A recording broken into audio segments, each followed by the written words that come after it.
Selamat malam untuk kita semua. Hari ini kita masuk di pertemuan kelima. Nah, adapun materi kita hari ini yaitu ada DF. Bukan DFD ya, ada IRD. Di mana minggu lalu kita sudah masuk ke DFD dan sudah masuk juga ke studi kasusnya. Jadi sudah langsung kita buat contoh soal. Memang sih masih beberapa, ada sekitaran 6 orang lagi yang belum mengumpulkan tugas. Jadi saya tunggu sampai hari ini itu tugasnya. Kalau masih mau dikirim boleh. Tapi lewat dari hari ini itu tugasnya tidak saya terima lagi. Seperti itu. Oke, kita lanjut materi kita. Sebentar ya. Nah, minggu lalu kita membahas tentang DFD. Hari ini kita membahas tentang ERD. Apa sih yang dimaksud dengan ERD? Seperti itu. Nah, ERD adalah pemodelan data. Pemodelan data merupakan teknik yang digunakan untuk mengorganisir. Apa itu mengorganisir, Miss? Seperti itu ya pertanyaannya. Mengatur. Nah, jadi mengatur dan mendokumentasikan data sistem. Pemodelan data disebut juga dengan pemodelan database. Nah, pemodelan database digambarkan dengan diagram hubungan entitas atau Entity Relationship Diagram atau disebut sering dengan IRD. Nah, Entity Relationship Diagram atau ERD merupakan pemodelan data yang menunjukkan hubungan tiap-tiap entity atau tiap-tiap objek.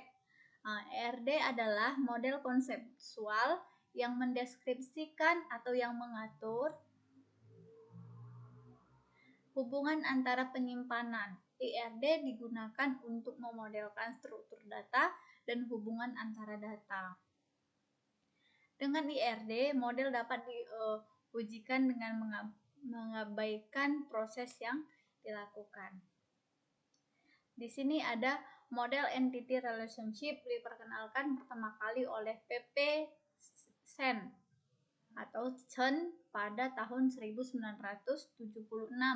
Model ini dirancang untuk menggambarkan persepsi dari pemakai dan berisi objek-objek dasar yang disebut entity dan hubungan antara entity-entity tersebut yang disebut dengan relationship atau hubungan ya. Nah, entity relationship diagram melengkapi penggambaran grafik dari struktur logika. Dengan kata lain, diagram IR menggambarkan arti dari aspek data. Seperti bagaimana entity-entity, atribut-atribut, dan relationship-relationship disajikan. Sebelum membuat diagram IR, tentunya kita harus memahami betul apa yang diperlukan dan ruang lingkupnya. Nah, ini adalah lambang dari IRD atau Entity Relationship Diagram. Nah, gambar persegi panjang di sebelah kiri yang kita lihat ini adalah entitas. Nah, gambar seperti layangan, ini relasi, ada atribut bulat panjang seperti ini dan ada garis. Nah, entitas itu apa sih, Miss? Seperti itu ya. Entitas adalah objek atau yang dapat diidentifikasi dalam lingkungan pemakai. Ini bisa orang, bisa objek itu apa aja sih gitu kan, seperti gunung pun objek yang bisa disebut sebagai objek. Nah, relasi menunjukkan dengan adanya hubungan di antara sejumlah entitas yang berbeda. Jadi relasi ini gimana ya saya sampaikan dalam kehidupan sehari-hari itu hubungan kita. Contoh entitas mahasiswa A dengan mahasiswa B itu yang disebut A dan B itu adalah entitas. Sedangkan relasinya adalah hubungannya, dia sebagai sahabat kah, teman kah, atau hanya sekedar teman kampus. Nah, itulah relasi. Atribut berfungsi mendeskripsikan karakter entitas. Atribut yang berfungsi sebagai key diberi garis bawah. Jadi adanya tadi objek, adanya relasi, adanya atribut. Atribut ini biasanya seperti kata kunci atau kata unik yang ada di diri seseorang atau yang ada di objek tersebut. Nanti kita masuk ke contohnya jadi lebih paham. Nah, ada garis sebagai penghubung antara relasi dengan entitas. Relasi dan entitas dengan atribut. Nah, jadi garis ini adalah penghubung atau media ya, dia penghubungnya seperti itu. Nah, ini kumpulan objek. Yang pertama tadi ada entitas. Entitas itu apa sih? Nah, entitas itu adalah kumpulan objek yang dapat diidentifikasikan secara unik atau saling berbeda. Simbol dari entitas biasanya digambarkan dengan persegi panjang. Selain itu ada juga entitas lemah. Entitas lemah yang bisa kita lihat di sebelah kanan, yang dilambangkan dengan gambar persegi panjang kecil. Di dalamnya persegi panjang yang lebih besar di luar. Disebut entitas lemah karena harus berhubungan langsung dengan entitas lain, sebab dia tidak dapat teridentifikasi secara unik. Oke, nanti saya tanya, apa itu perbedaan atau kenapa disebut adanya entitas lemah? Yang kedua, atribut. Setiap entitas pasti mempunyai elemen yang disebut atribut, yang berfungsi untuk mendeskripsikan karakteristik dari entitas tersebut. Atribut kunci merupakan hal pembeda antara atribut dengan entitas. Gambar atribut diwakili oleh simbol elips dan terbagi menjadi beberapa jenis. Nah, atribut kunci atau key, atribut yang digunakan untuk menentukan entitas secara unik. Contoh ini atribut ini seperti NPWP, NIM. Nah, kenapa Miss atribut kunci itu kan atribut ini ada 5. Ada atribut kunci ini paling tinggi. Kenapa Miss disebut atribut kunci itu NPWP atau NIM seperti itu? Kenapa tidak termasuk nama? Kenapa? Karena contoh kita mahasiswa satu kelas ada 25 orang atau ada 30 orang. Kenapa nama mahasiswa tidak bisa dikatakan sebagai atribut kunci? Karena ada sebagian atau ada beberapa satu kelas itu yang namanya sama. Nah, kalau kita gunakan nama itu sebagai atribut kunci, jadi tidak ada perbedaan antara A dan B karena namanya sama-sama. Kalau NIM tidak akan bisa sama. Kalau marga bisa sama, bisa aja namanya sama, marganya sama, usianya sama. Nah, jadi itu sebabnya kenapa NIM itu disebut sebagai atribut kunci. Karena sebanyak apapun namanya yang sama, tidak akan memiliki NIM atau nomor induk mahasiswa yang sama. Oke, yang kedua, atribut simpel. Atribut bernilai tunggal yang tidak dapat dipecah lagi. Contoh, alamat, tahun terbit buku, nama penerbit. Nah, ini dia memang seperti apa ya saya jelasin ya. Atribut simpel ini dia tunggal memang tidak bisa dibagi-bagi seperti itu.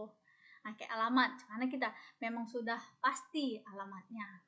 Atribut multinilai atau multi value, atribut yang memiliki sekelompok nilai untuk setiap entitas. Contohnya nama beberapa pengarang dari sebuah buku. Atribut gabungan atau komposit, atribut yang terdiri dari beberapa atribut yang lebih kecil dengan arti tertentu. Contoh, nama lengkap yang terbagi menjadi nama depan, nama tengah, dan nama belakang. Atribut derivatif, atribut yang dihasilkan dari atribut lain dan tidak wajib ditulis dalam diagram ERD.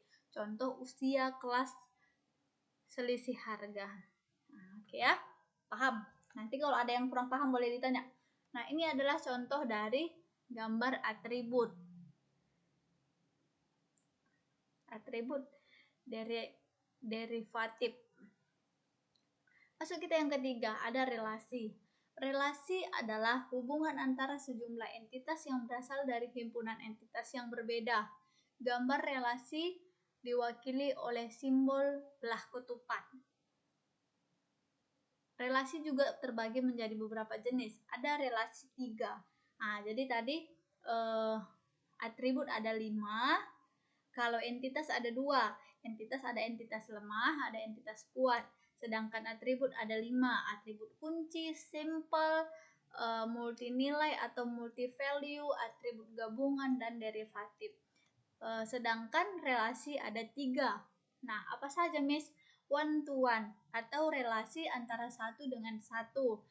One to many atau relasi antara satu ke banyak. Yang terakhir money to money. Jadi one to one, setiap entitas hanya bisa mempunyai relasi dengan satu entitas lain. Contohnya siswa dengan nomor induk siswa.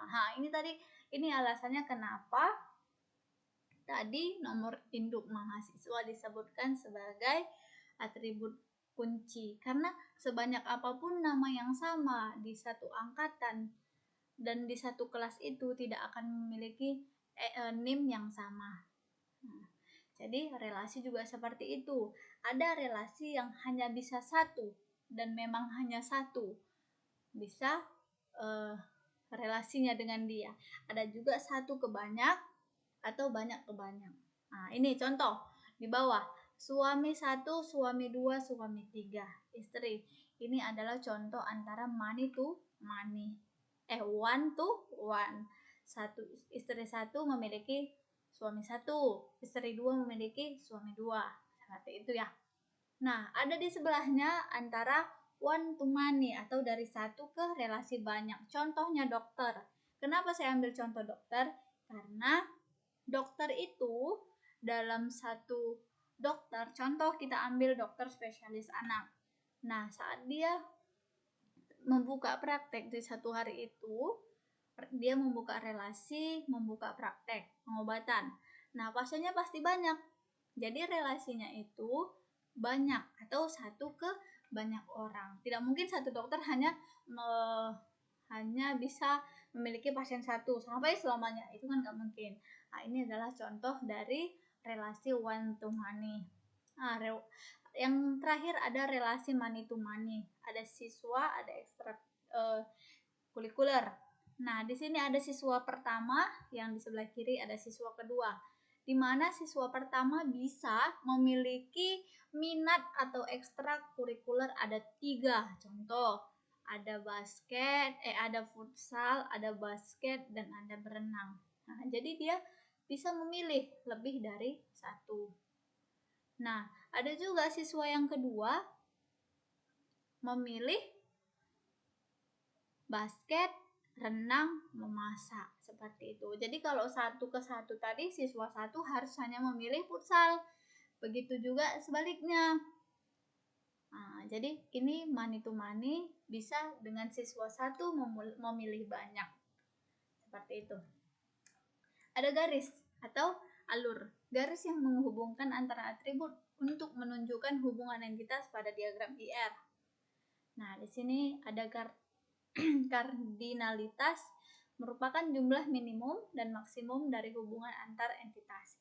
Disebabkan hubungan bersifat dua arah atau bidireksional. Nah, di sini juga ada 1 ke 1, 1 dan hanya 1, 0 atau 1, 1 atau lebih, 0, 1 atau lebih dari 1. Jadi ini lambang-lambangnya ya. Nah, ada identifikasi. Atribut atau kelompok atribut yang mengasumsikan nilai unik untuk setiap entitas. Concatenated kelompok atribut yang secara unik mengidentifikasikan contoh entitas. Kandidat K1 dari sekian banyak K yang akan dijadikan sebagai primary K suatu entitas. Primary K adalah kandidat K yang paling umum digunakan untuk mengidentifikasikan secara unik entitas tunggal. Alternatif K adalah kandidat K yang tidak terpilih menjadi primary K. Forensic K, primary K pada satu entitas yang diberikan atau diduplikasikan kepada entitas lain untuk mengidentifikasikan hubungan. Nah, ini ada NIM. NIM adalah sebagai primary key atau kunci, atribut kunci. Nah, NIM-nya nama depan, nama tengah, nama belakang, alamat jalan, kota, provinsi, negara, nomor telepon. Gambar primary key. Nah, di sini NIM-nya sesuai dengan panah. NIM di sini adalah disebut sebagai primary key, di mana apabila nanti kita klik NIM 2144 itu akan keluar namanya Arnold, nama depannya, nama belakangnya Betty, dia berada di kelas 2A. Seperti itu. Ada primary key kelas 2A, 2B.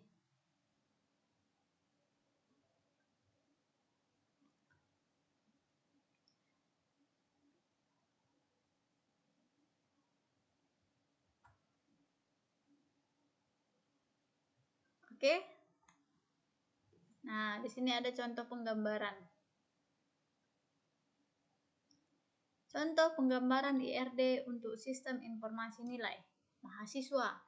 Mahasiswa itu ada NIM, ada nama mahasiswa, tempat tanggal lahir mahasiswa, tanggal lahir, alamat, agama, nomor telepon, program studi, tahun ajaran.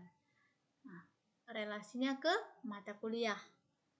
Jadi yang jadi entitasnya apa aja nih di sini? Yang jadi entitasnya. Jadi entitasnya itu ada mahasiswa, ada mata kuliah, dan ada dosen. Nah, relasinya ada mengikuti dan nilai. NIM adalah menjadi atributnya atau kata kuncinya. Nah, di kata kunci kita apabila kita klik nama NIM-nya akan keluar nama mahasiswanya, tempat tanggal lahir, agama, alamat, dan lain sebagainya. Begitu juga dengan mata kuliah. Apabila kita klik kode mata kuliah yang menjadi